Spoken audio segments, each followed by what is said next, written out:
So, what is the Weierstrass factorization theorem?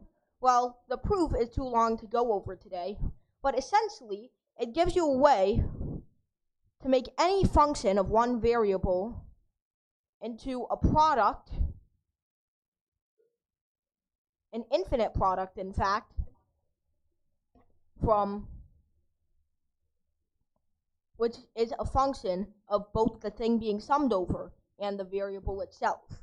So in this case, we're going to use this to infinitely factorize sine pi x over pi x, which looks a little bit like this, if I remember correctly. No, I can't draw it too well over here, but let's see. Yeah, that's my best estimate. So this will look like this, and then can't get the pen over here. F of n comma x would become 1 over n squared minus x squared. Alright, so now let's keep going. What we're going to do first is convert an infinite product into an infinite sum, because that's actually what we're looking to do today. And you might say, well, that doesn't look like what we were trying to solve. We were trying to solve for 1 over n squared, not 1 over n squared minus x squared, and that's right, which is exactly why I'm going to put a limit on both sides where x is approaching 0. So that's the same thing over here, but I don't have enough space to write it. So then, what is the first thing we're going to do? Well, we weren't trying to find the product of all of these. In fact, that probably approaches 0, but I haven't studied it because that's not the purpose. So let's see. Let's open up a new tab once again. Alright. So you have this function. So the limit is x approaches 0. And what we're going to do actually is, does anyone know how to simplify ln of a times b? What is this? Louder.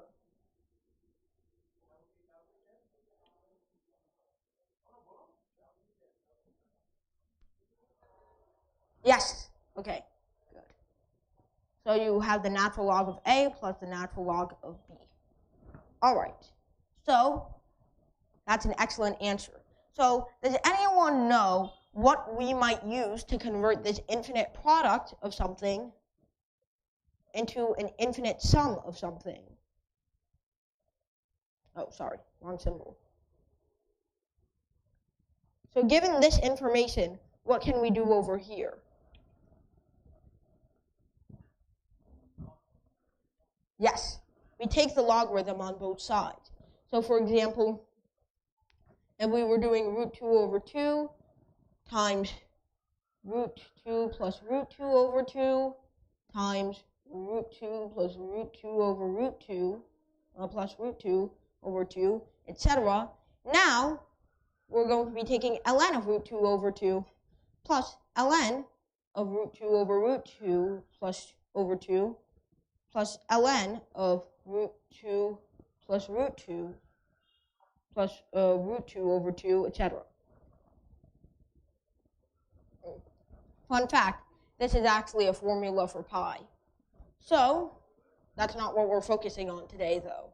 So, we're going to take the natural log of both sides.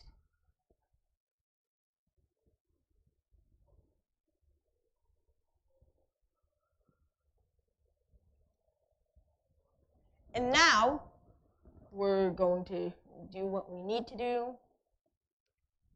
Now, I think after this rule, you should be able to deduce that ln of a divided by b is ln a minus ln b. So you get,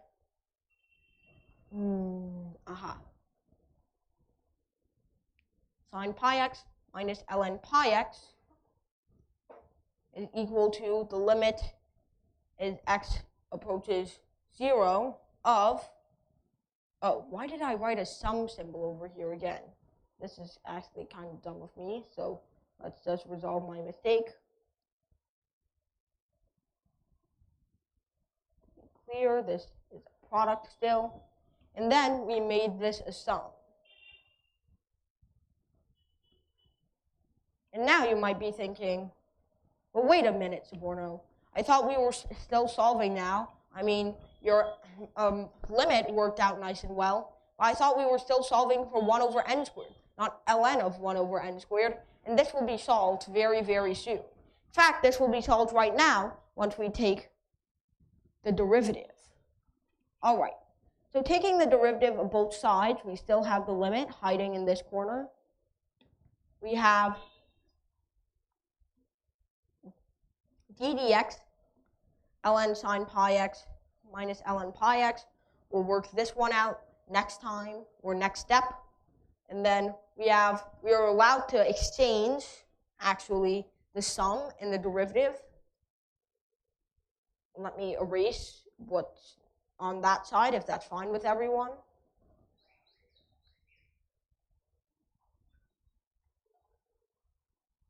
Okay. So this is going to be, what is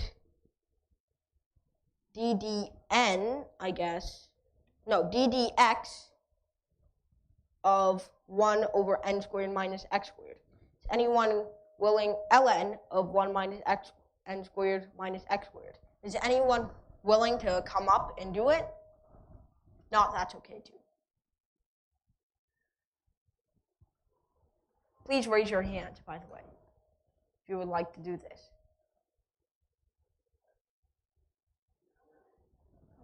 Raise your hand. Sorry? Oh, okay. There were some people trying desperately in the back to see this board. Oh?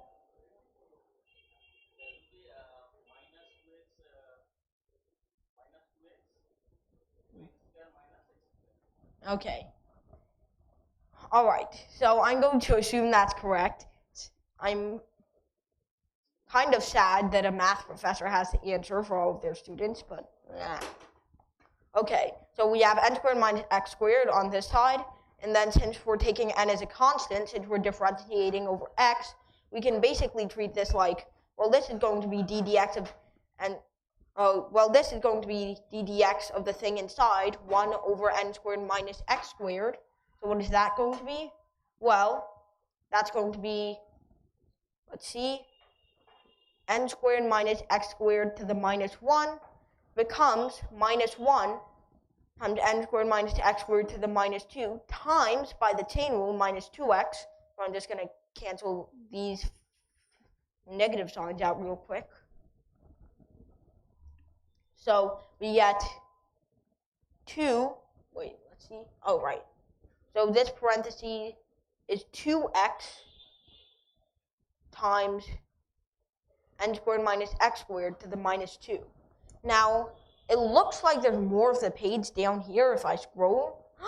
Aha, I told you so. Okay. So we get n squared minus x squared times 2x over n squared minus x squared squared. So I think these should cancel out, and that just gives us 2x over n squared minus x squared on the other side. All right, so we get over here. Now, since we're summing over n and not over x, and since this term is on the numerator, and it's not associated with any term relating to n, then I'm pretty sure all we have to do is quietly factor this out to get what we got here again. So then, on the other side, we had what? Well, we were still going to differentiate it, so let's scroll back up. We had ln sine pi x minus ln pi x.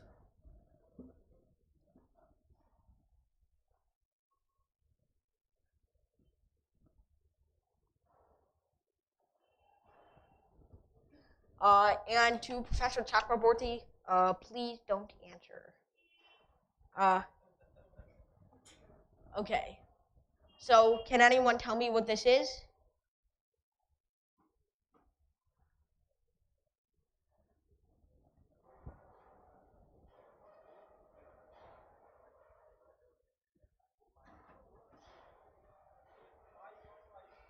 Sorry?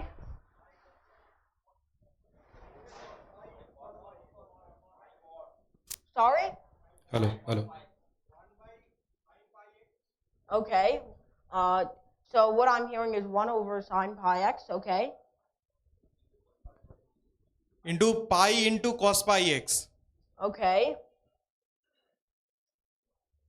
Anything else? Minus 1 by x. Nice, okay. I'm actually relatively impressed. Oh, pi by x. Okay, I see. What? But just to be sure, because I don't remember that being... Yeah, I don't know. Other people are saying pi. Because 1 by pi x into pi, 1 by x remains out. Okay, there we go. So this is your answer, right?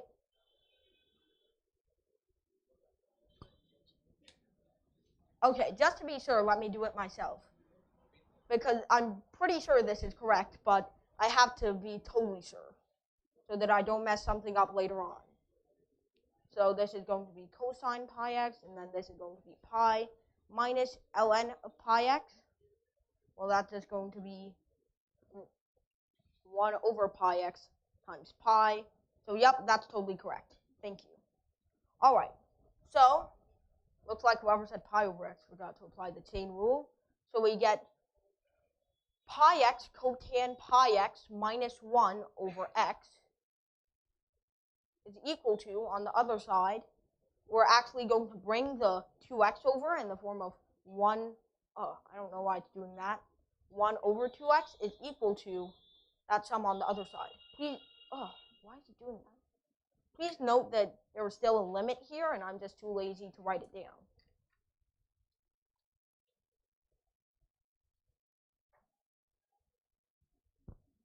Now here comes the most crucial step of the whole thing. Now, that is going to be, what is it doing? T, okay, now what is it doing? T equals,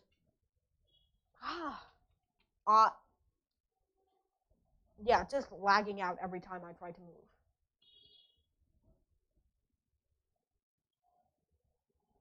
All right, T equals I times X.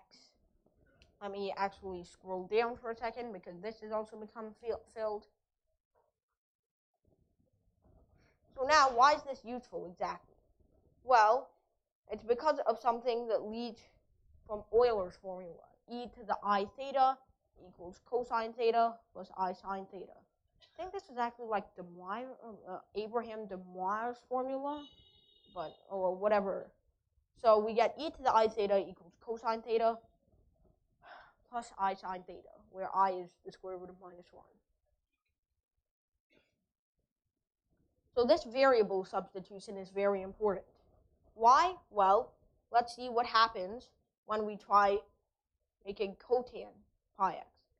Now the thing is, cosine theta is actually equal to, if I remember correctly, I cosine hyperbolic I theta, and that is equal to, in turn, by Euler's formula, e to the ix, or I theta I think we're using here, minus e to the negative I theta divided by 2, and sine I theta, which is equal to I sine hyperbolic theta, is equal to e to the I theta plus e to the minus I theta over 2. We're just going to replace all these thetas with x now. Oh, right, this is I sine h I theta. I'm sorry. Oh, I see. This is my mistake. I'm sorry. So I switched them up. This should have been I sine theta, and this should have been sine h I theta.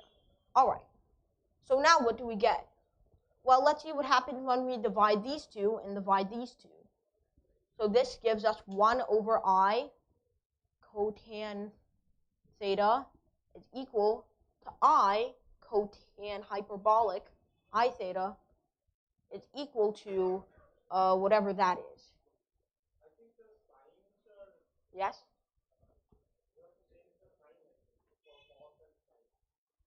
Really? Oh, oh, right. That could be correct. Let me just drag my mouse over and do that.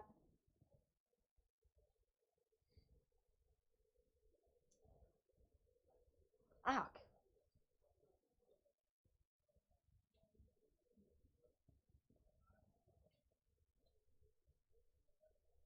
Okay.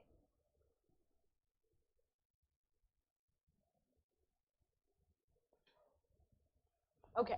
Here we go. All right. So then we get e to the I theta plus e to the minus I theta divided by e to the I theta minus e to the minus I theta. All right.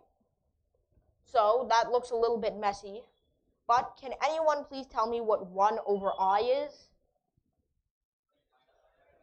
Okay, good. All right.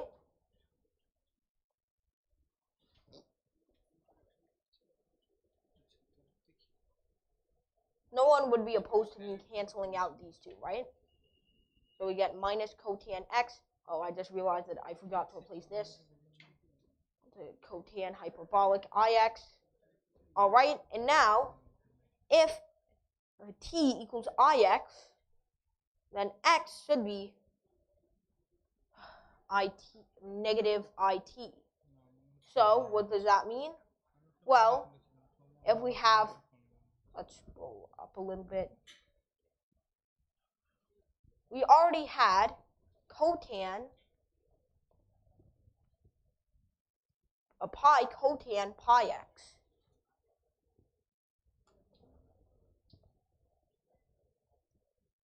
So then, in terms of t, this would be cotan minus pi it. Now, this is not the cleanest thing ever, but wait a second. Ooh. Oh, yeah. Okay. So, now, let's try using this. So, minus cotan x is equal to e to the I theta plus blah, blah, blah. So, this gives us e to the I times minus pi it, all right, plus e to the minus I times minus pi it divided by e to the I times minus pi it minus e to the I times pi minus pi it. Oh, this is a negative, by the way. All right, that's a lot of i's. So let's reduce that because there are 2 i's in each one. So it should be not too hard. Wait, why is there an I here? Oh, this is just so this is just minus pi t. This is negative pi t.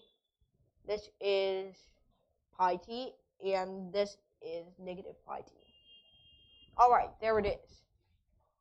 And then we're just going to want to replace, where was it?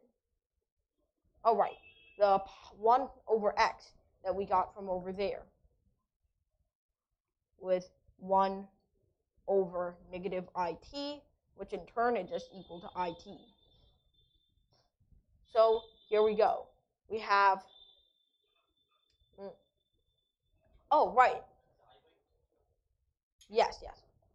By the way, I actually forgot that we're multiplying this by 1 over 2x. So the denominator is actually 2x squared on the bottom. Now what is that going to give us? 2 times minus it squared, which is equal to 2t squared, times, well, minus I squared is going to be, yes. Yeah, okay, that's right. So we get e to the pi t plus e to the minus pi t over e to the pi t minus e to the minus pi t. And this is multiplied by now this is multiplied by a certain x, as you can see up here. Or, yeah, okay.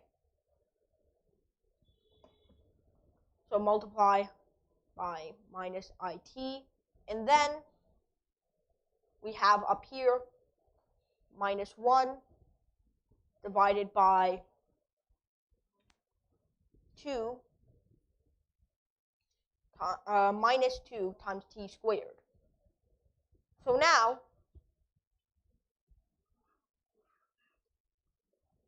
the essential part of this, because you really don't want to be the person who goes through the calculations,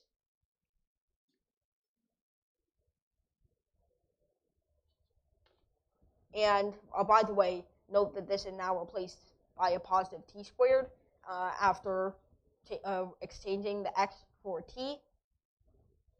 So now all you really need to know is that L'Hospital's rule, which I'll just add here for a second. L'Hospital's rule is used 4 times, which is probably exactly why you don't actually want to go through the computations. So, essentially, you take the limit as x approaches 0 of f of x divided by g of x is equal the limit as x approaches 0 of f prime of x over g prime of x. Oh wow, it's almost 351 when you look at that. So you utilize this 4 times in a row until it eventually reduces to this nice expression. The limit as t approaches 0 of 2 pi cubed t plus pi squared divided by 4 pi squared t, 2 pi 3 squared, over 4 pi squared plus 6. Yeah, that seems about right. So, oh no, this is a t squared, and yeah, everything else seems good. So this is equal to the limit as t approaches 0 of the sum of n equals 0 to infinity of 1 over n squared plus t squared. Now we can actually plug t equals 0 into this without getting 0 over 0 back. So we get pi squared over 6 is equal to the sum of n equals 1 to infinity over 1 over n squared. Alright.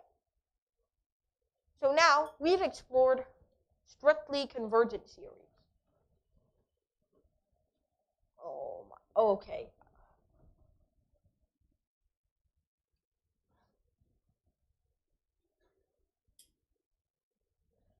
But now, I think it's time to explore something a little more interesting than even the Basel problem.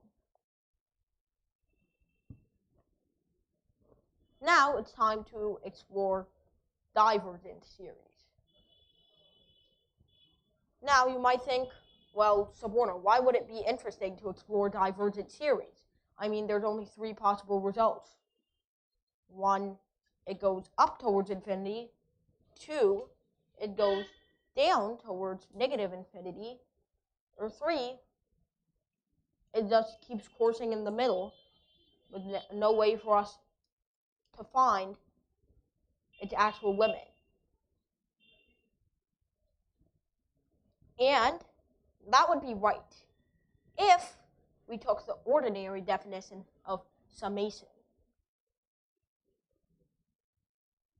Now, we're going to take technicalities that work for summations,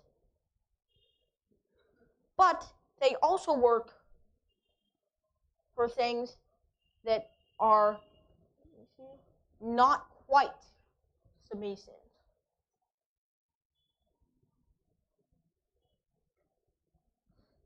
That might seem vague, so let me give you an example of what I'm talking about.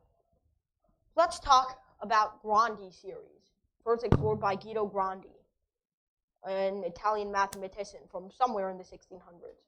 Think around Newton's time. So 1 minus 1 plus 1 minus 1, etc. So what would this convert to? Does anyone have thoughts? First one is left, and then minus 1 plus 1, that will be 0. So it may be 1 time. And again you take first 1 and minus 1, that it look like 0. So that limit look like 1 or 0. So it will never converge. Wow, that's a good answer. Now, that is appropriately titled Mazur Swindle, where you can, with some algebraic manipulations, make it look like this summation can be either 1 or 0. And that's exactly why we're not using algebraic manipulations. Well, we are, but in a different manner than just adding and subtracting them. So, you can make this look like 1 or 0, but with this summation technique, it's actually neither. So if you look at the partial sum function, which will define b of k as the sum of all terms ak from k equals 1 to, let's say this is some variable n instead. So k equals 1 to n. So you'll see the first partial sum is 1. Then you subtract 1, so it's 0. Then you add 1, so it's 1, and you keep going. So in a similar way to how sine of x has no limit as x approaches infinity, this series is completely bounded. Just like this blue graph that we're drawing over here. And yet, it still had no limit. Just keeps bouncing back and forth between 1 and 0. But now, let me show you something. Oh, what? That's not what I wanted to show you. All right. So let me show you something known as a Cesaro summation. Essentially, you should not think of this as a summation. So even though it's not an official title, I'll put pseudo summation in front.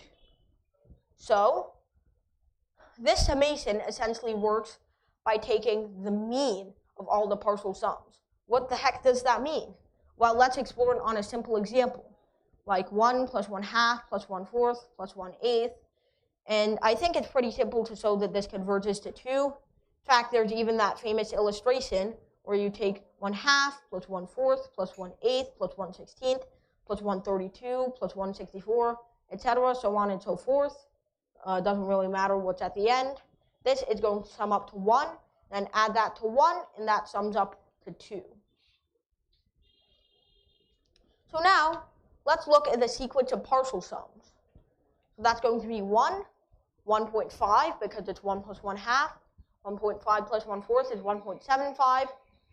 Then we get 1.875, and so on and so forth. So it converges fairly quickly. But now, let's take the mean of the partial sums. For example, the mean of just these sums is going to be 1, because it's 1 divided by 1. But what about the mean of these two partial sums? Well, the mean of these two is 1 plus 1.5 divided by 2, or that would be 1. Let me think about it for a second. Right, 1.25. Where's my cursor? Okay, there it is. So we would have this being 1.25.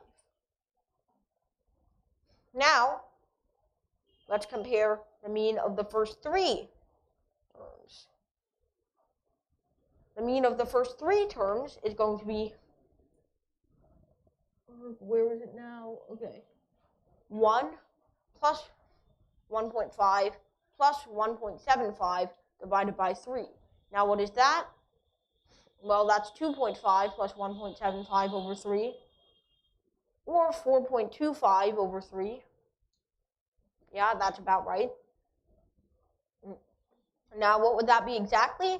I believe it would be something around 1.416. Right.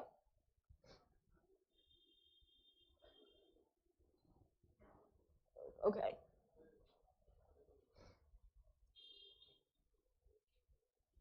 And then if you take the mean of the first 4, I think I'm going to have to use a calculator for this one. So let's see. So we have 5, this is 2, this is 1, this is 1, this is 1, and this is 6. So we get 6.125. Love someone to check that that is correct, but that's what I'm going with. So we get 2.0416. Wait, no. Oh, yeah. I'm supposed to be dividing by 4, not 3. Yes. Yeah, I'm gonna need a calculator for this one, I think.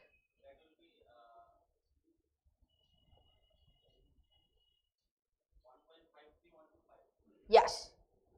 So I'm just going to abbreviate that as 1.531. Now, as you can see, it's very slowly converging, but it still converges towards 2. Now, you might think, wait a second, this is just an alternate form of summation that converges even slower than we want it to. What could possibly be the use of this? Well, now, let's try it out on the Grandi series. What? Brought me back to step 1. Well, there's a bunch of empty space over here, so might as well.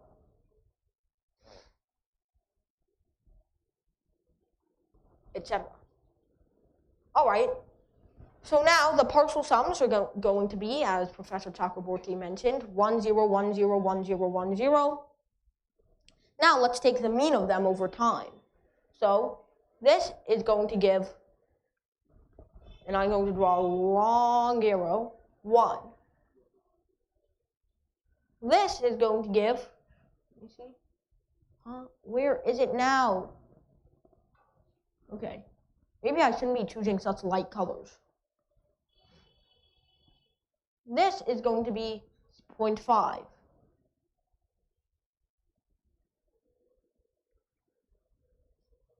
This is going to be 2 over 3, or 0.66. Then this is going to be, let's see. Oh, yeah, this is 0.5 again, sorry. Then, the mean of the first 5 is going to be 3 over 5. So, let's see, which is 0.6. Then, the mean of the first 6 is going to be 0.5.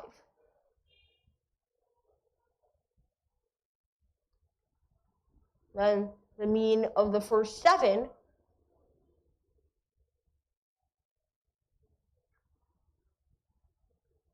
is going to be, well, 4 over 7, which is, oh, thank you.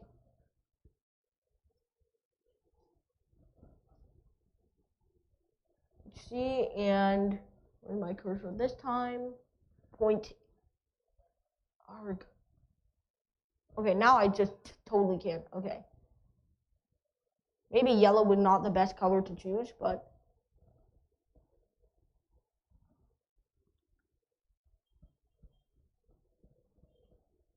number 8 is going to be 0.5. Okay, sorry for the bad handwriting, but yes, there it is.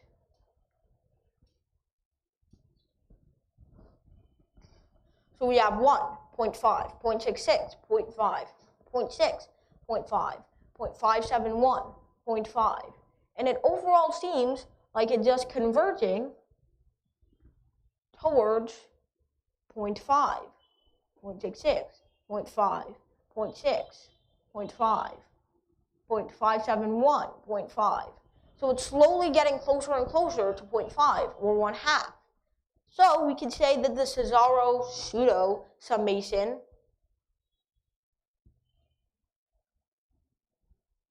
I did not spell pseudo. Summation is equal to a half.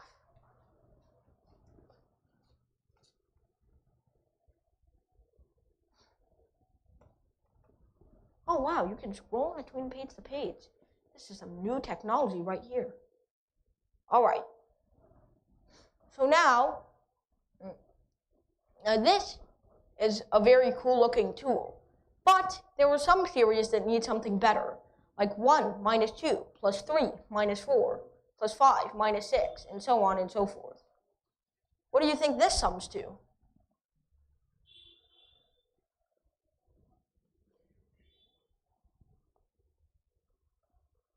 Anyone?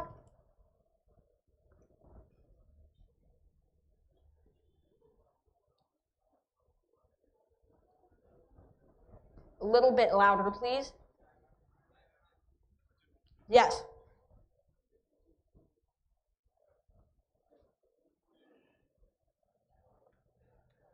But once again, we can pull a pseudo summation out of the darkness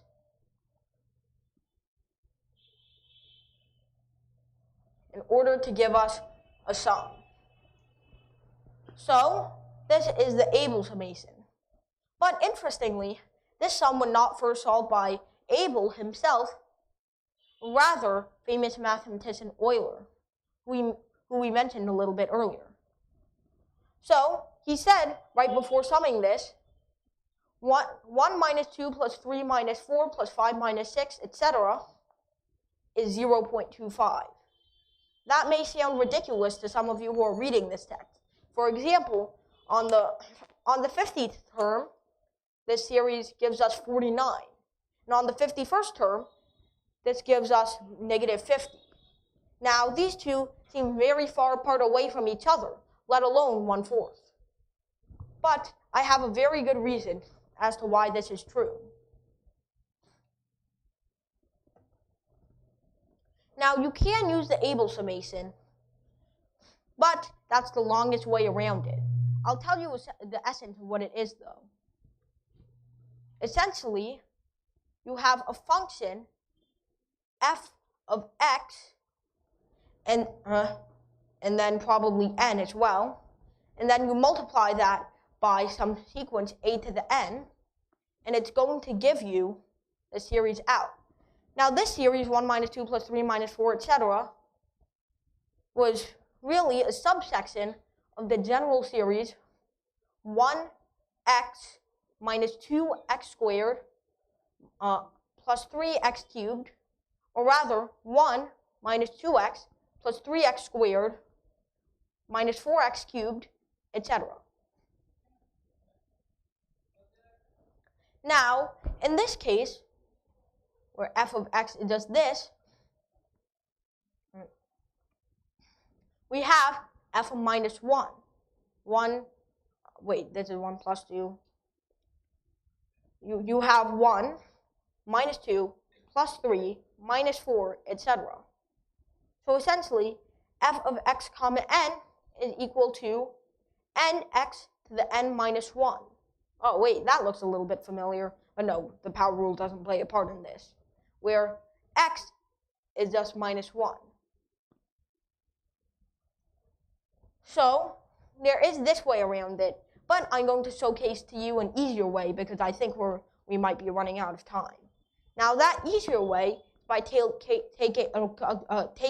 the Taylor expansion of 1 over 1 plus x squared, or 1 plus x to the minus 2. So now, what is the Taylor expansion of this?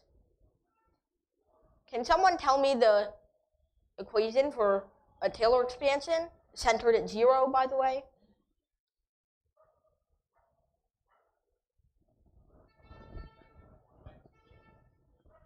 Sorry? Okay. No, just in general. So like f of 0 plus what? Okay. Sorry? Okay.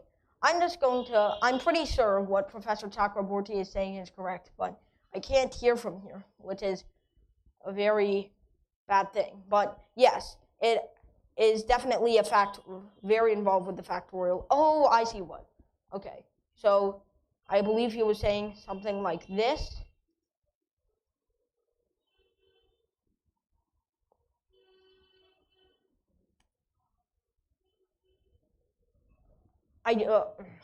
Once upon a time, I actually learned why these Taylor expansions worked, but that's a lecture for another time. So this keeps going on. And now, this has a very unique form for its derivatives. So, for example, f of x, the zeroth derivative is, well, you get this. F prime of x is equal to minus 2. Yes. And then f double prime is 6, 1 plus x to the minus 4.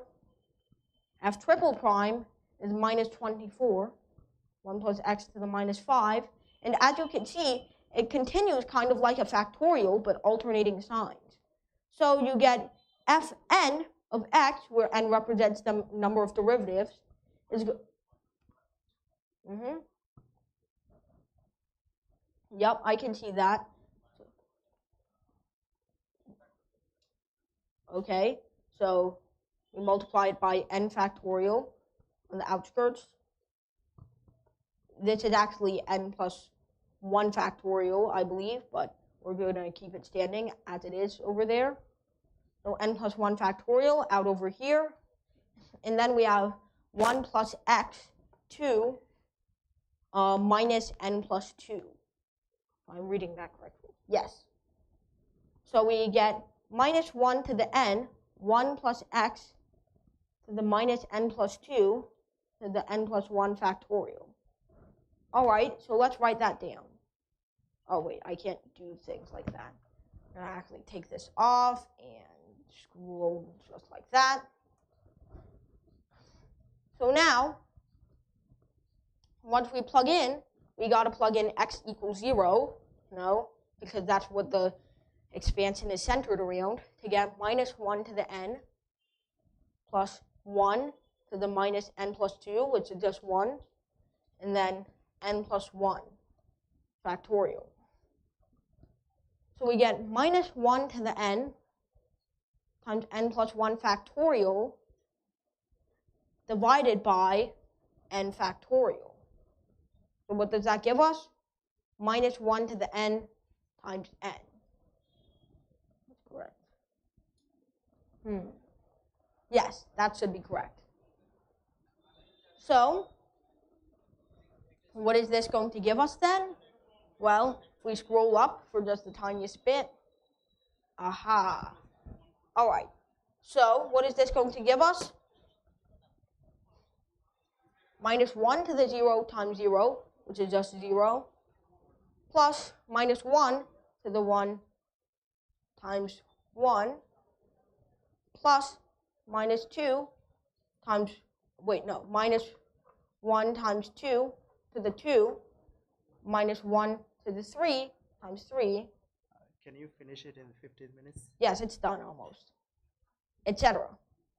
Which gives us minus 1 plus 2 minus 3 plus 4 minus 5 plus 6, etc. Almost exactly what we were looking for. Wait a second. Oh, right. We also have to include the x's. I forgot about that. So we get minus 1 times x plus 2x squared minus 3x cubed plus 4x to the 4th. Yes, right. Minus 5x to the 5, etc. And then we were doing this all for 1 over 1 plus x squared. Now, does anyone, except Professor Chakraborty, recognize what value of x to plug in to make this work?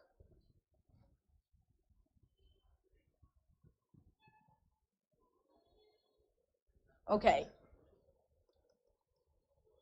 So we get 1. Wait a second. Have I made a... I think I made a sign mistake. Sorry? Whole to the power n into n plus 1 minus 1 whole to the power n into n plus 1 factorial by n factorial. এবার we write n plus 1 factorial is equal to n plus 1 into n factorial. N factorial cancel out. So minus 1 whole to the power n into n plus 1. The result is. Okay. So I think you're telling me that I missed this? No. Into minus 1 whole to the power n into n plus 1. Second term. What? Power is correct. Yes, n plus 1. Okay. I believe I made a sign mistake here, actually. Because if you plug in x equals minus 1, which is what's supposed to give it to you, then you get 1 over 0 on the other side. So yeah, I definitely made a sign mistake.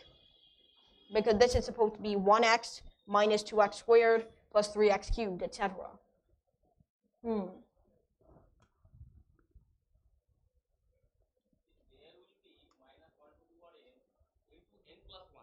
The term will be n plus 1. Okay. Oof. Okay. I don't know how I didn't see that. Right. So,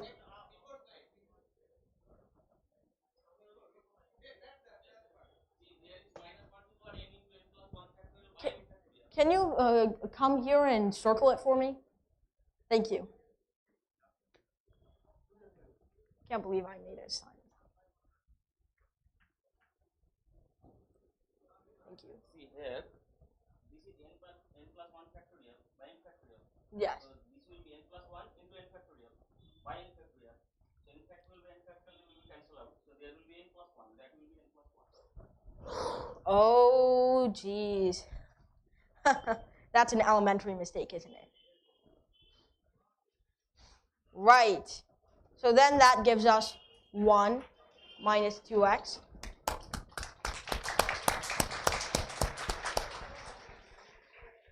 plus 3x squared minus 4x cubed plus 5x to the 5. Wait, no. Etc. So then you just plug in x equals 1, and you get 1 minus 2 plus 3 minus 4 plus 5, etc. So then if you plug in x plus 1, you get 1 over 1 plus 1 squared, which is 1 over 4. And finally, I know you all are tired, so I'm going to finish this quickly. We can get to Ramanujan's legendary sum. So we already know 1 minus 2 plus 3 minus 4 plus 5 is equal to, so this is equal to 1 over 4. And we already know 1 minus 1 plus 1 minus 1 plus 1 minus 1, etc. is equal to 1/2. So how will that help? Well, let's say we have 1 plus 2 plus 3 plus 4 plus ...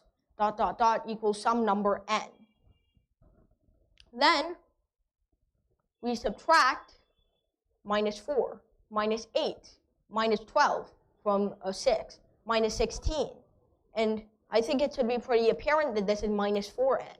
This will convert it into 1 minus 2 plus 3 minus 4 plus ... equals minus 3n. But we already know this is 1/4. So n equals minus 1 over 12. But Suborno, how can a sum of positive integers be a negative number? Well, as Professor Chakraborty mentioned, it is extremely illegal to do these kind of algebraic manipulations on divergent sums, treating them as if they were real.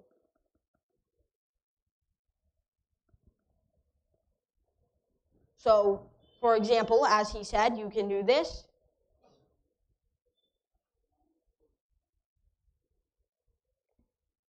And get 0.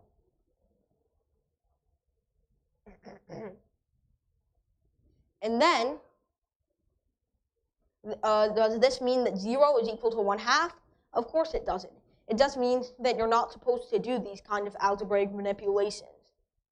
And this fascinating answer that you get is not really the sum of every single natural number, but it's useful in other contexts. So why are these infinite sums useful anyway? I don't know if we have much time left to discuss that. But that's mainly for four-year series. Four-year series. So essentially, these series mean to approximate any straight line function with trigonometric curves. And yes, they use Euler's formula to do that too, bringing a bit of complex numbers into the mix, but we're not trying to focus on that right now. So, of course, it doesn't look completely straight for any given approximation, but the point is that the limit, or the infinite series of all of these trig functions, sine and cosine, with varying frequencies, is meant to converge to this one function. They can be used for several things, like Fourier transforms, which are essentially what Fourier series are used for. They can essentially, if you have an inverse Fourier transform, you can have this weird looking wave and then separate it into different frequencies. And that's useful because many of the things in life tend to be waves. Like, for example, sound waves. So if you're using audio filtering on an editing software, the editing software may use an inverse Fourier transform on whatever sound waves are in the audio.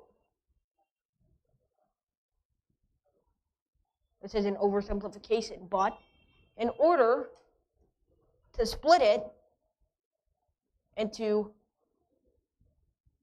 low and high frequencies, and it may eliminate the ones that are highest. I know I'm not an audio engineer, but that's one of the everyday uses of Fourier transforms, and in turn, infinite series. So there it is. I think we got to everything that we wanted to this lecture. We had time for everything: the convergent infinite series, the divergent infinite series,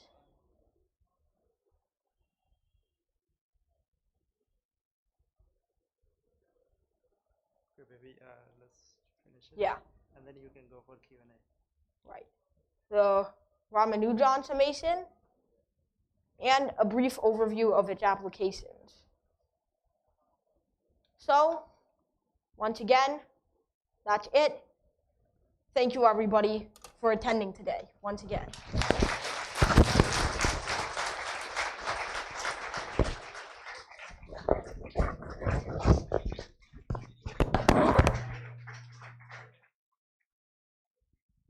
So thank you, Suborno, for your nice lecture. So now this is a session for question answer session. So I request all of you to ask any question regarding this topic. So please. So we will accept two or three questions, okay? So please raise your hand and ask.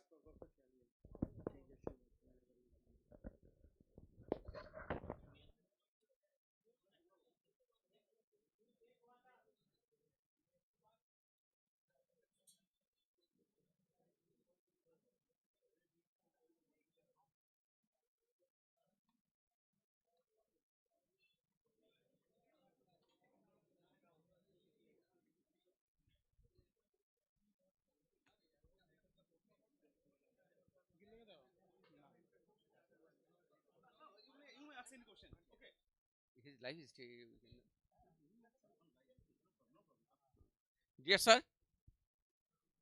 dear sir, we are requesting you how you start your life with math.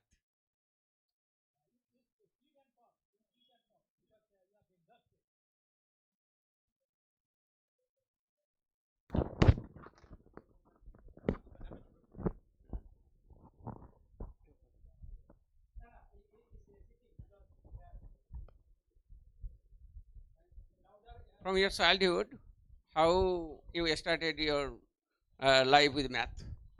Oh, it was mostly because of the inspiration of my father. So he was a math student at that time, and I was very interested in seeing his work, even though I understood none of what it meant. I was inspired to start learning a little bit of math when I was 2 or 3 years old, I wanted to get in. I wanted to be in on what these symbols meant. So I started studying math a little bit. I started abstracting it.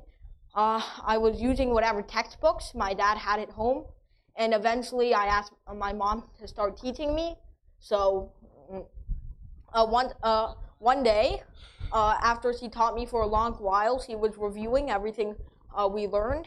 So she asked me, first we're going to review addition. So you know what 1 plus 1 is, right? And I said, yes, 2. So Mom, if 1 plus 1 is 2, what is x plus x? And she was like, oh wow, really? You learned that fast? Of course, x plus x is 2x. Then then she asked me, all right, since you're so advanced, let's jump to multiplication. What's 4 times 3? And I said, well, it has to be 12, right? But Mom, tell me this. If 4 times 3 is 12, what is n times n? And she said, n squared. Wow, you're doing very well. So she was a little bit, surprised. So she called my dad over to start teaching me a little bit more formally. So he gave me access to all of the textbooks he had laying around, and he tried helping me as much as he could when it came to math. So I managed to learn lots of things under his care and his tutoring, and eventually managed to learn Calculus 1 and Calculus 2 at only 7 or 8 years old. And then, at that point, my dad said, nope, I can't help you anymore. I can't remember anything else. Too hard for me. So he consulted one of his professors, or his former professor, from a college called the City College of New York. And they agreed to help me. So we kept working and continuing until at last I was where I was with the professor. He said he couldn't help me anymore either because his schedule was filled. I think that was an excuse. So I reached out to many universities across the state, including a university called Stony Brook University and New York University. So over there, I talked to the professors, and that's who I'm learning from right now. So I'm learning about calculus, topology, geometry, and special and general relativity. Turns out general relativity doesn't really take too much math or physics to understand, just a lot of your imagination, just like anything else in math and physics. So once again, that's essentially how I started my math and physics career. I of course owe it entirely to my tutors, my dad, my professors, and my teachers. And without them, or without the environment that I was in, I would have never gotten this far.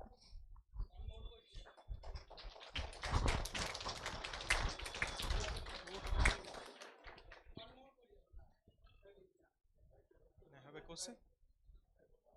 Can I have a question on modulo theorem? Sorry? On the modulo, can I have a question? That's okay. Okay.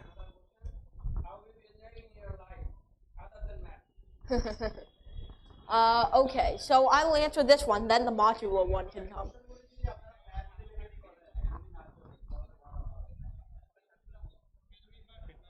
Okay. Okay, I am saying, let Okay. a and n are two natural numbers, okay? A and n. So suppose a 3 and n is 6. 3 square is 9, modulo 6 is 3. So a square is equal to a basically, okay? Under mod 6. So I will say you a n. For that, can you say me an idempotent that a square is congruent to mod a under Wait. mod 9? I can't hear you from... Wait, can you write this? Here you go. Is there any pen? Suppose a is 3 and n is 6, okay? Mm-hmm. So what is 3 square? 3 square is congruent to 3 under modulo 6. It is fine? Mm-hmm. So these kind of elements are called idempotents whose square is equivalent with themselves. So now when I speak a n, can you say is there any idempotent or not? Or n equal to 8, you cannot find any idempotent from 2 to 7. Okay? 2, 3, 4, 5, 6. So is there any classification of those kind of n? That's an interesting question. So if you don't know, I believe idempotent basically means applying the same transformation twice gives you the same result as if you applied it once. So I actually don't know if there's a special classification for numbers like this. N cannot be prime, that's for sure. But when composite, how it can be? I know the answer for nilpotent. Actually, while doing the ring theory, the question arose in my mind, but no one could answer it. No, I don't believe there's a classification for this kind of number. One must is this composite, but we have to find. Suppose 15 square under mod 20 is very easy to find. That's Yes. 15, but this is a little bit harder. Yes, I think. that's interesting. So you can think of. Let me think about this. I'd have Suppose to do n more is research. divisible by some square of prime or composite in a special form. Mhm. Right. So When you write 6, you have 3, but when you write 8, you don't have any choice left for 8. So what can be the ends? let's see. So n equals okay. So let me see if Except 0 and 1. So let me see if I can write this down. So essentially a squared is not congruent to a. So mod n. So let's see. What would that require? Well, that would require, let's see, a squared minus a to be divisible by n. Or a squared minus a equals some number k times n. So a squared equals a plus kn. Oh, wait a second. Okay, so that means k times n has to be equal to a minus 1 times a for some for whatever k. So that means that either it's k equals, so that means either n equals a minus 1 or n equals a, unless a has a few factors. Unless a minus 1 has a few factors. So yeah, this seems like too broad for any kind of classification, but it's a very interesting idea. Yeah. Suppose n gives a 36, so you have to take time for finding the a. You cannot say it directly. Well, So I am working on okay. this basically. So if n is It's like 36. Mhm. Now find some a that a square equal to a from 2 to 35. Okay, so that can't be that hard, right? So let's see. So you can have, oh right. If exist. So let's say n equals a minus 1. So let's say a equals 36. Wait, no, but that's not the point. Okay. So let's say a equals 7. So then 36k is equal to 6 times 7. So 36k equals 42. And it should be pretty trivial to find that k equals, wait a second. Oh, that is an interesting problem. Yeah, I think it's probably pretty hard to. Not an instant kind of situation. No. I think it's very harder. Yeah, that's it. Euclid's lemma or something. I don't. This is a special question. I think that arises in my mind. Yes, of course it is. So, it's only very special classifications, I think. And that would also require either a squared minus a equal to n, which is very rare, or a squared minus a is greater than n. So then that's very specific. So that limits you to a small group of numbers. Like, for example, for n equals 36, if a squared minus a is greater than n, or 36, then for that to happen must be probably 49 minus 7 is 42. So a has to be greater than 7. Okay. Yes, this is very interesting, but it might be too broad. Let's take another question. Yes, That is better. that's fine. So any more questions? Any more question? I have no idea whose book this is. Okay. It's okay. Okay. Not now. Hello, dear brothers, Suborno. I want a suggestion from you. Please tell me how poor mathematical students will improve, especially their algebra portions. Poor. Oh, okay. So a poor algebra student, I mean, you really have to imagine it. A lot of poor algebra students don't have a concrete visualization of what's actually going on in algebra class in their head. They think X and Y are just letters that have been reintroduced in numbers. So a poor algebra student might want to visualize X and Y as actual quantities. So like you take X in, you equal it to some number, Y is just based on X. So you take that number, perform some operations, so you might multiply it by 2, subtract 3, and then you get Y. And then you can look at the patterns that happen when you increase and decrease X, and then that can be a function. Of course, there were lots more in algebra than just functions and variables, but that's, I think, the main thing that people struggle with. Okay, thank you, thank you. Oh, this is your pen, Any right? more question? Any more question?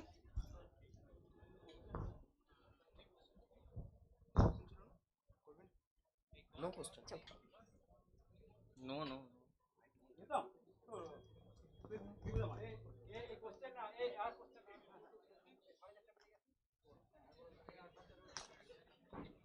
আমি একটা question করব Oh, yes. একটা question আচ্ছা ঠিক আছে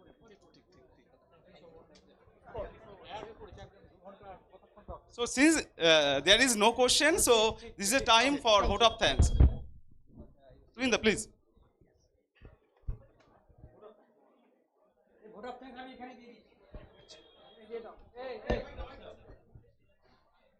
Now the vote of thanks will give by our most revered principal Maharaj. So very thanks to Mr. Suborno ji for his very elucidative discussion regarding this infinite series, convergence, divergence, and related all matters. And also he started the Fourier series also. But it is all things are very big. But outside temperature 41, AC could not work because tripping every time. Because 41 they could not down this. So in this respect, this small boy, 12 years boy, is trying his level best to understand, to make them understand all regarding this infinite series and divergence and convergence, which are very tough things. And I am very much appreciating his effort in each just like only 12 years old. So we are very much express our I think regard for his talent. In his 12 years, he has gathered so much knowledge regarding this number theory and its higher applications. So with these few words, I once again thanks him and also thanks his father also. He all times actually helping him. He also a good mathematics teacher. But due to his effort, this small boy actually growing up just like anything. So and also his mother and elder brother not here, they are in US. I also express their my this respect or regard to them for providing this Suborno for all way to develop in the mathematics. So I think his passion, he will in future he will be a good mathematics student and as well as a good teacher. So it is very evident that in 12 years he is so much proficient in mathematics. So in advance, I think he will learn a lot of and contribute to the society, to the world, to the nation regarding mathematics. And it is a very, all you know that mathematics is a very prime subject. Mathematics is the mother of all learning. So anyone teach mathematics properly, so if he or she can contribute the knowledge society just like anything. So I do not speak up many words because the time over and they have to take lunch also. I tell them because after that they will take lunch. So with these few words I express once again thanks to both and also thanks all you present here and also participate in question and answer session and also afterwards you connect with him through email, right? Through email you can connect for your question and query. So thanks all of you.